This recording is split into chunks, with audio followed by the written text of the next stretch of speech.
अस्सलाम वालेकुम। ट्यूसडे 18 नवंबर है। देखिए बिस्मिल्लाह चिकन सेंटर पर फुल स्टॉक आ गया है देसी का। ये गांव के तेलंगाना के विलेजेस के मुर्गा रहते। इसका जो प्राइस रहता है 650 केजी रहता है। ये फीट खा के पहले हुए नहीं रहते। इसकी अपने पास कटिंग की भी सहूलत है।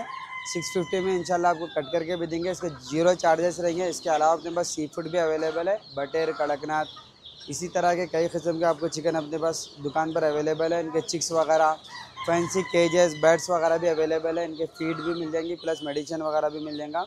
ऐसे वीडियोस के लिए अपने चैनल को फॉलो कर लीजिए। अल्लाह हाफिज़।